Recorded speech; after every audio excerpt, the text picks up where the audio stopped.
Halo, Assalamualaikum. Kembali lagi bersama saya Lili di Ask Lili. Hari ini aku sudah kedatangan seorang teman yang akan membahas beberapa tema yang cukup menarik nih. Temanya apa? Yaitu part 1 adalah psikopat, yang satu lagi adalah pedofil. Aku juga udah sempet nanya nih sama teman-teman, mau nitip pertanyaan apa nih ke temen aku. Nah, hari ini kebetulan sudah ada nih orangnya. Jadi aku akan bincang-bincang part pertama, yaitu adalah tentang psikopat.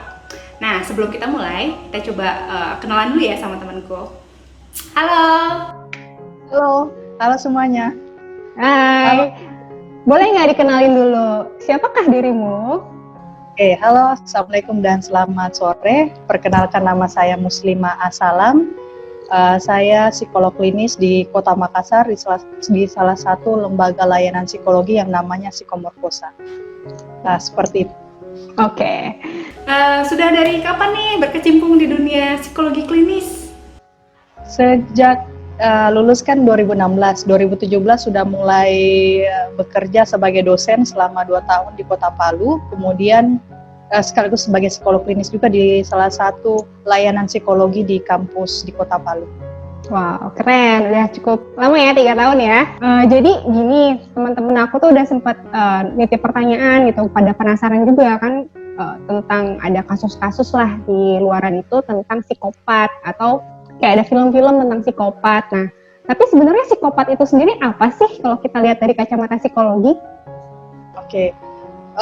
Kalau kita lihat definisinya saja dulu ya Teh. Berarti psikopat itu kalau di DSM sendiri, misalkan ya kita pakai PPDGJ atau DSM 5 atau ICD-11. Nah, itu kalau psikopat itu tidak ada istilah nama psikopat kalau di buku PPDGJ dan sebagainya. Ada yang DSM 5 yang ada istilahnya adalah antisocial personality disorder, untuk menggambarkan perilaku psikopat yang kalau ditanyakan apa sih ciri-cirinya, apa sih karakteristiknya, antisosial. Anti itu artinya perlawanan, sosial, melawan lingkungan sosial, melawan aturan. Nah, itu disebut antisosial. Ini yang perlu dibedakan dengan asosial. Jangan sampai orang ada yang bilang, aduh saya orangnya antisosial karena saya nggak suka bergaul, saya suka menyendiri dan sebagainya, saya orangnya cenderung introvert maka saya antisosial. Bukan, itu lebih condong ke arah asosial. Ini banyak salah paham. Antisosial itu lebih condong melawan atau melanggar aturan, hak orang lain, dan semua tatanan-tatanan norma yang ada di lingkungan sosial. Kayak gitu sih Teh untuk gambaran sekilas. Nah, kalau orang yang antisosial itu ketika melanggar, itu apa yang mereka rasakan? Maksudnya kayak ketika ada aturan merasa harus melanggar, atau ketika ada aturan tidak peduli dan tidak ada rasa bersalah ketika melanggar, atau gimana? Oke. Jadi kita bahas karakteristiknya yang ada di DSM 5 ya Teh, atau di PPDGJ, karakteristik dari ya, karakteristik antisosial itu sendiri. Satu, tidak peduli dan melanggar hak orang lain, terus gagal untuk menyesuaikan dengan aturan-aturan atau norma-norma ataupun moral di lingkungan sosial, lingkungan masyarakat. Jadi ada perilaku yang melanggar aturan terus-menerus yang mengakibatkan dia ditangkap atau ditahan.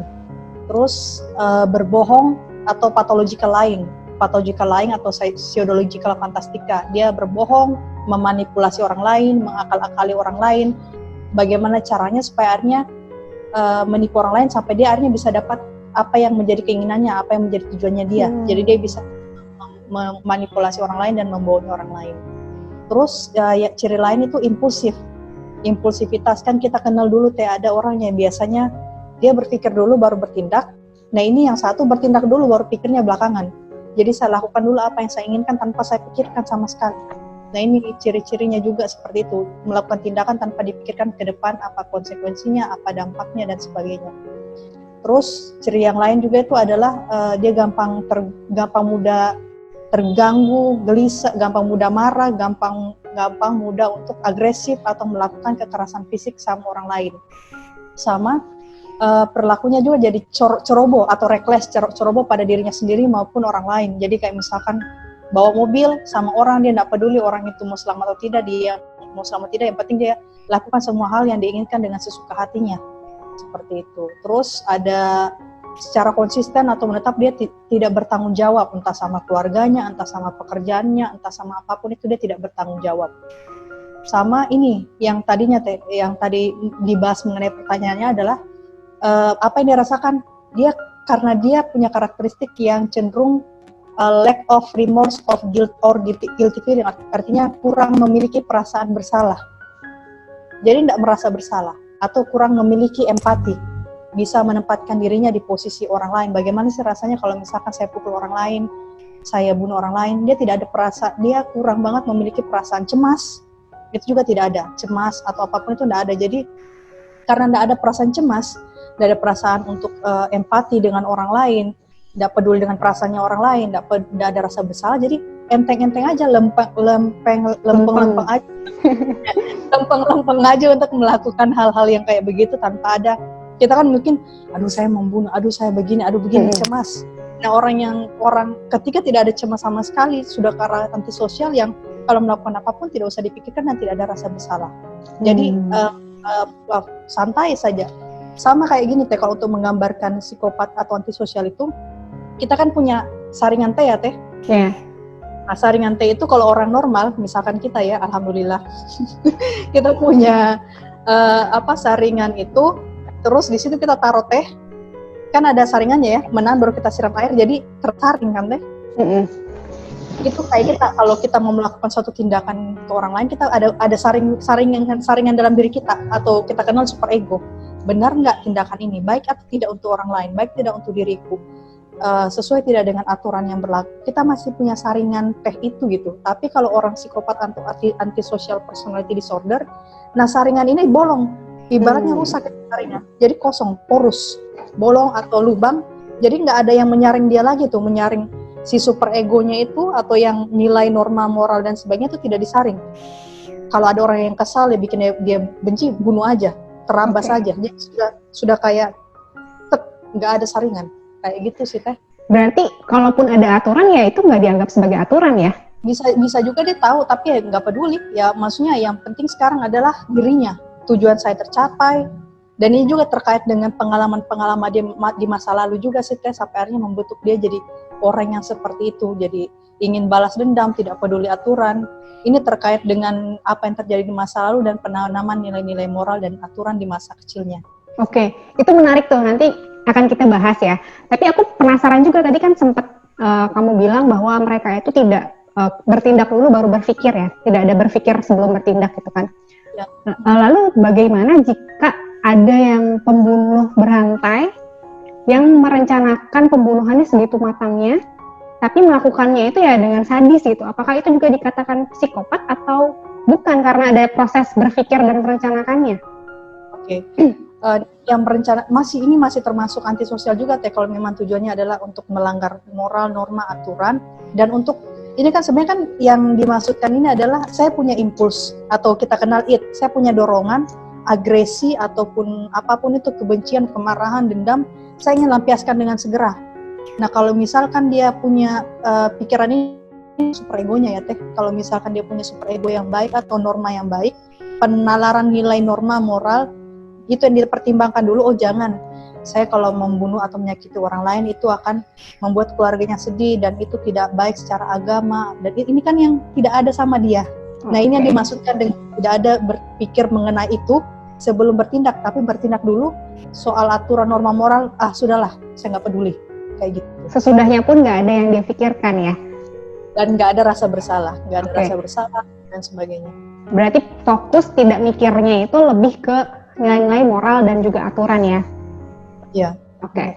Nah berarti kalau gitu lanjut nih ke yang tadi Mus sempat sebut ya, bahwa itu terkait sama masa lalunya. Oke. Berarti masa lalu yang kayak apa sih yang bisa ngebentuk seorang bisa jadi psikopat gitu? Oke. Kalau kita kan dulu sempat belajar di psikologi bahwa perilaku dan kepribadian terbentuk based on dua hal, nature dan nurture. Nature itu berkaitan dengan faktor biologisnya, faktor disposisi konstitusinya, berhubungan dengan otaknya juga kan teh, ya gitulah yang berbau biologis, konstitusi, otak dan sebagainya. Nah kalau yang nurture itu sendiri berhubungan dengan kayak misalkan ada pola pengasuhan, gaya pengasuhan, lingkungan di mana dia dibesarkan, itu seperti apa, karena itu yang akan membentuk kita gitu. Bagaimana kita dibesarkan dalam keluarga apa. Sebagai contoh, kan saat yang penting adalah ketika kecil bagaimana salah satunya adalah penanaman nilai moral, aturan, norma dari keluarga. Di dalam lingkungan rumah kita punya bapak dan ibu. Bapak ini sosok disiplin, ibu ini sosok yang mengajarkan welas asih, kasih, cinta, kelembutan dan kehangatan. Nah, bapak disiplin aturan, apa yang boleh, apa yang tidak boleh. Dari bapak sama ibu sih sebenarnya, tapi lebih ke bapak. Artinya kedua orang tua ini yang mengajarkan kita apa yang boleh, larangan-larangan atau aturan-aturan atau petunjuk-petunjuk yang mana yang dibolehkan, yang mana tidak boleh, yang mana baik, yang mana tidak baik. Dari mereka kita belajar mengenai mengontrol diri. Oh, ini tidak baik, melakukan tindakan sesuka hati saya tidak baik, bertindak seenaknya juga tidak baik. Karena ada orang lain dan saya perlu mempertimbangkan orang lain. Kontrol diri, kelola diri, kita pelajari dari larangan-larangan orang tua, apa yang boleh dan tidak boleh, yang membentuk super ego kita, penanaman moral kita. Nah, ketika misalkan waktu kecil, bapak ibu saya tidak mengajarkan apa yang boleh, apa yang tidak boleh, apa yang baik, apa yang tidak baik, saya tidak punya moral kompas. Artinya kompas menunjukkan mana ini, apakah ini perilaku ini baik apa tidak. Jadi saya sudah melakukan tindakan sesuka hati saya, sesuai impuls saya, dorongan saya, tanpa kontrol, tanpa kendali. Ada kan orang yang melakukan ya sesuka hati saya lah, terserah saya mau ngapa-ngapain gitu, dia tidak peduli dengan orang lain. Ini berhubungan dengan bagaimana ditanamkan nilai-nilai aturan, norma, moral dan sebagainya dalam lingkungan keluarganya. Terus faktor yang kedua lagi, orang-orang yang di psikopat itu bisa memiliki kepribadian antisocial personality disorder sampai ke arah psikopati ini juga karena mereka tumbuh dalam lingkungan keluarga yang ada physical abuse-nya, kekerasan fisik. Jadi kita pernah dengar ada istilahnya circulus vitiosus atau vicious cycle. Apa sih maksudnya? Kayak misalkan saya ternyata ini lingkaran kekerasan. Saya ternyata dibesarkan dalam keluarga di mana bapak saya selalu melakukan kekerasan fisik pada saya, selalu memukul saya, selalu menyakiti saya, ibu saya dan sebagainya. Jadi banyak tema-tema kekerasan fisik di dalam keluarga. Akhirnya saya belajar tuh lingkungan dunia ini, saya menghayati dunia ataupun lingkungan itu sebagai tempat yang mengancam. Ini dunia ini tempat yang tidak aman. Kalau saya tidak menjadi predator, saya akan jadi mangsa dari dunia. Kalau saya, if I'm not the aggressor, I will be the victim. Jadi saya harus menjadi agresor, saya harus jadi mangsa. Karena ini lingkungan yang saya pelajari tidak aman. Saya terus disakiti. Saya harus menyakiti duluan sebelum saya disakiti. Dan itu jadi mungkin ketika orang tuanya meng-abuse itu for no reason gitu ya? Tiba-tiba aja gitu? Atau gimana? Bisa juga karena ada pola belajar yang salah lagi dari lingkungan sebelumnya, Teh. Jadi kebanyakan orang-orang yang melakukan kekerasan adalah orang-orang yang pernah mengalami kekerasan dengan generasi sebelumnya. Misalkan ini anaknya mengalami kekerasan dari bapaknya, ternyata bapaknya juga mengalami kekerasan sama kakeknya. Begitu terus, nggak ada rantainya putus. Jadi ini si lingkaran berulang yang diwariskan turun-temurun, ya orang belajar gitu. Oh iya begini, kayak gitu sih Teh. Oke. Saya pikir tadinya kayak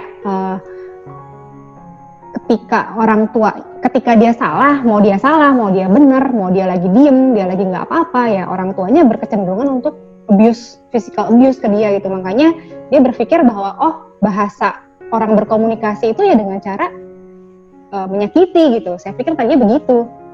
Bisa juga kayak begitu sih Teh. Bisa juga seperti itu, bahwa misalkan entah orang tuanya pemabuk, dan terbiasa dengan cara itu terus dia menyakiti tanpa alasan, pokoknya mau saja melakukan gitu, atau misalkan ada alasan-alasan yang mengecewakan dari lingkungan kemudian dia menyakiti. Artinya ada kekerasan yang dilakukan kepada anaknya gitu.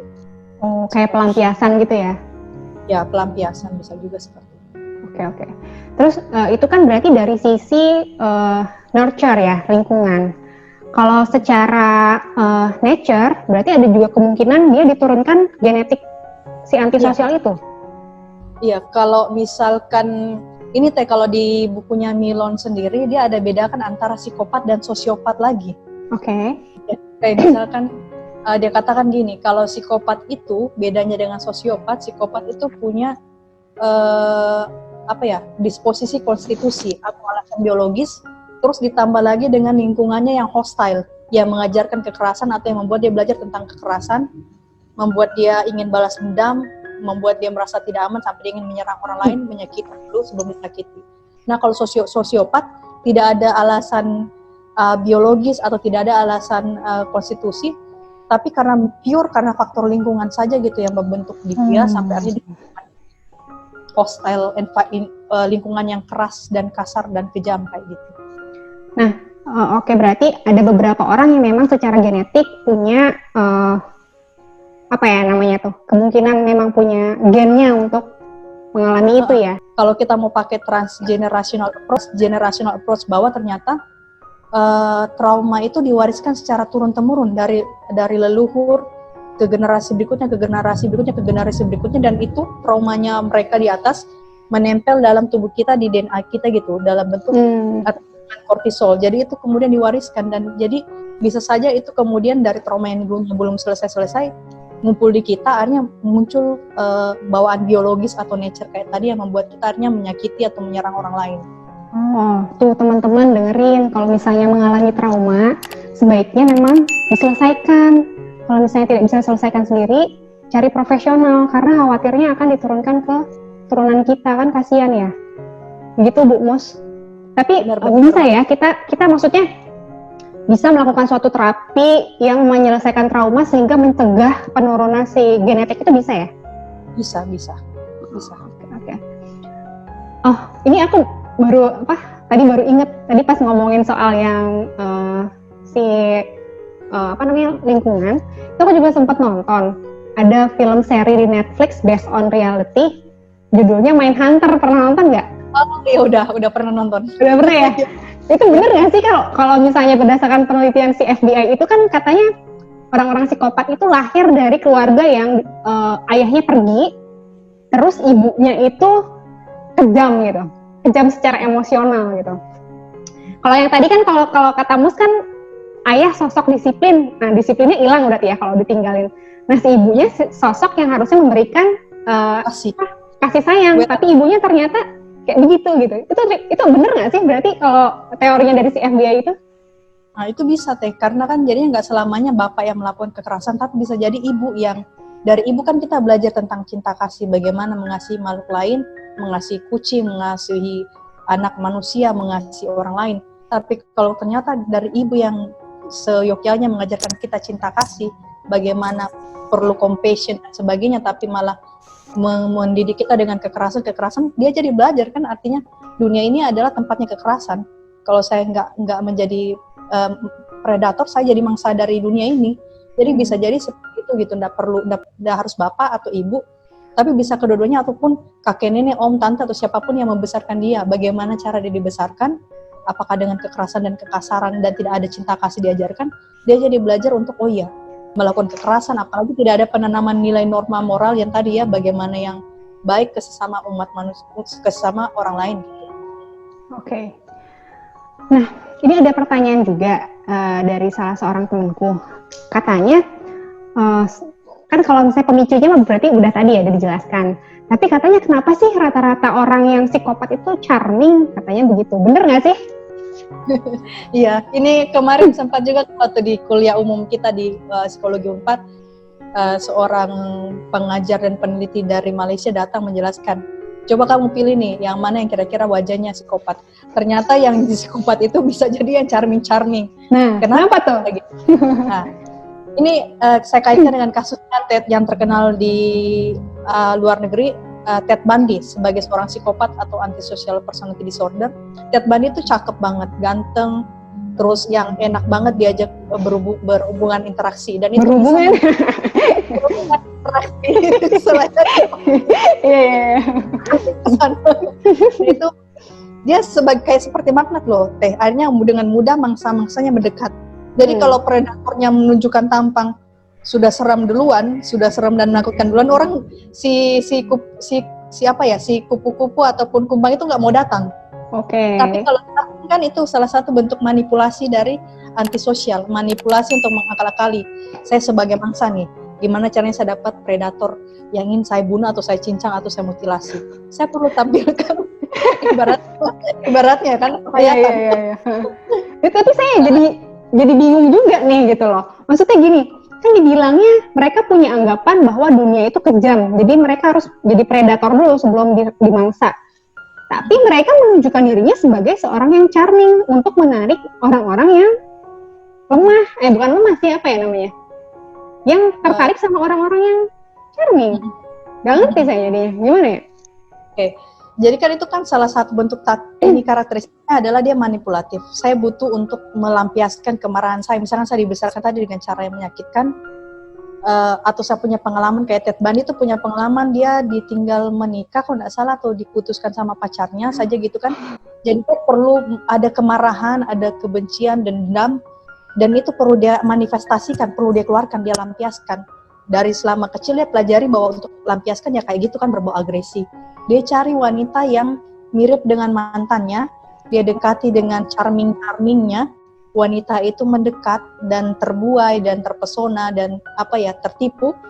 Kemudian dia melakukan aksi itu untuk melampiaskan kemarahan dan agresinya ataupun kekesalan dan dendamnya yang disimpan kepada mantannya. Kayak seperti itu sih untuk menggait. Caranya dengan charming itu. Kalau misalkan seram duluan nanti nggak dapat mangsa. Iya sih, bener. Itu kalau boleh tahu si Ted Bundy itu dapat berapa itu korban? Kalau nggak salah puluhan ya Teh, puluhan gitu. Main puluhan, saya lupa ingat juga berapaan, punya puluhan gitu. Berarti kayak kemarahannya gede banget ya, sampai perlu puluhan orang untuk melampiaskan si emosinya, dan even udah dilampiaskan pun kayak nggak habis-habis ya. Kalau satu sudah terbiasa, satu batang rokok lama-lama 2 batang, 3 batang sudah jadi kayak nggak ada lagi hal-hal yang kayak itu udah biasa aja, kayak sama kita makan sehari-hari, makan sudah seperti hal yang biasa aja gitu. Oke. Terus kalau misalnya orang selama hidupnya sudah mengalami perilaku hostile dari lingkungannya, pada akhirnya mengeluarkan perilaku hostile itu sendiri, biasanya ada pemicu khusus nggak sih? Oke, kadang kalau dibilang pemicu, kadang misalkan dia itu ya, yang misalkan kayak Ted Bundy tadi, dia melakukan itu semakin terpicu ketika dia ditinggalkan sama wanita yang dia sukai gitu. Dia jadinya ingin melampiaskan kekesalannya. Atau misalkan kayak kasusnya, saya lupa, ada anak-anak gitu yang dia mulai dalam lingkungan bapaknya yang mabukan, ibunya yang juga tidak memperhatikan dia, kakaknya yang menyiksa dia. Jadi dia sudah belajar itu dari kecil dan perlu kesalahannya, tapi tidak berdaya kepada orang tuanya, tapi dia mengkuliti, memutilasi kucing-kucing, hewan, anjing dari kecil. Jadi itu biasa ada pemicunya. Namun ketika besar ya sudah, jadinya ada orang yang mengingatkan dia bisa bunuh saja, atau ada orang yang tiba-tiba memancing dan men-trigger dia dengan hal yang dia tidak suka, dia bisa dengan mudah untuk membunuh karena ya sudah seperti itu. Ada yang saya tidak suka, saya nggak pikir lagi, saya benci, saya bunuh. Sudah kayak seperti itu aja gitu. Dan ketika saya bunuh, saya senang gitu ya? Saya lega sih, lega, atau yang si yang tadi yang tertahan dan kemarahan itu artinya terlampiaskan gitu, tersalurkan ke dalam bentuk perilaku. Oke. Apakah orang-orang psikopat ini bisa memperbaiki dirinya atau mengontrol dirinya ketika dia melakukan suatu terapi? Oke. Nah ini terkait dengan pengalaman kasus kemarin ya Teh. Jadi kalau dalam menangani yang antisocial personality disorder atau psikopati, itu agak sulit untuk mengalami perbaikan atau diterapi, atau bahkan kayak istilahnya lost cause, sudah tidak bisa diterapi. Kalau dari perspektif psikologi yang kemarin, psikologi klinis kita kemarin, agak sulit untuk ditangani gitu. Yang paling bisa saya lakukan pada waktu itu adalah mengingatkan dia bahwa ternyata kalau ada kamu berperilaku begini, konsekuensinya apa saja. Terus yang kedua, men-channel kemarahan dia dalam bentuk misalkan menyediakan samsak di tempat dia. Jadi kalau dia ada kemarahan, dia bisa salurkan ke situ, jadi bukan ke orang lain. Apa dampaknya juga diingatkan. Selebihnya itu agak sulit untuk karena kan banyak kasus kalau sosiopat itu hukuman mati. Terus kalau bukan jadi nggak ada yang, atau dibawa ke psikiater di rumah sakit jiwa, tapi nggak ada yang betul-betul pulih total gitu. Sulit untuk diterapi. Iya, sulit untuk diterapi ya. Ya, karena untuk diterapi itu kalau nggak salah harus ada keinginan dari dalam dirinya sendiri kan? Iya, dan merasa bahwa memang itu salah. Kalau merasa itu salah, buat apa saya Buat diterapi? apa? Nah, itu dia. Jadi untuk apa ya? Biasanya mungkin yang di terapi di psikopat yang diterapi mungkin kiriman kali ya. Maksudnya diminta sama orang tua atau sama siapa gitu. Ya kayak gitu sih Teh, tapi ada yang kebanyakan berpandangan bahwa itu sudah tidak ada harapan lagi untuk oleh. Kalau terdeteksinya ketika masih kecil gimana? Ada harapan nggak? Ada sih, tapi dilihat lagi Teh tingkat keparahannya atau misalkan seberapa di kontinum yang mana gitu. Kalau misalkan masih kan istilahnya kalau kecil conduct disorder, conduct disordernya apakah sudah yang gawat dan yang betul-betul sulit untuk dirubah atau masih ada harapan. Jadi dilihat di asesmen lagi tentang si anak-anak ini sendiri kayak gimana kondisinya. Ada nggak sih kayak ciri-ciri perilaku yang mungkin dia belum kelihatan betul-betul bahwa dia itu membunuh atau misalnya menyakiti orang lain, tapi kalau ada perilaku-perilaku itu muncul, orang tua atau guru itu harus waspada bahwa itu adalah benih-benih seseorang menjadi seorang psikopat gitu. Ya, ini yang biasa perlu diwaspadai oleh guru atau orang tua, misalkan pada anaknya yang ternyata suka menyiksa hewan. Kalau sudah menyiksa hewan, ini salah satu ciri khas yang, waduh, ini anak kok bisa menyiksa hewan ini ya, kucing atau misalkan ada yang kemarin sempat ada kasus dia memberikan kembang atau petasan yang meledak kepada kucing gitu kan. Nah itu sudah salah satu bentuk yang diwaspadai, apalagi kalau misalkan anak-anaknya sering melanggar aturan, terus kemudian dia kayaknya senang atau ketawa ketika menyakiti orang lain, atau misalkan dia tidak peduli dengan keselamatan orang lain, bertindak itu tanpa dia pikirkan sama sekali, yang penting kesenangannya tercapai dan sering melakukan berkelahi dan memukul dan sebagainya, aturan-aturan yang melanggar aturan, ini yang perlu diwaspadai dari orang tua. Nah, kalau orang tua udah menyadari ada tanda-tanda itu, apa yang harus orang tua lakukan? Nah, kalau kepada anak-anak itu kan berarti kan ciri-ciri conduct disorder. Nah, ini sebaiknya segera dibawa kepada psikolog klinis anak misalkan.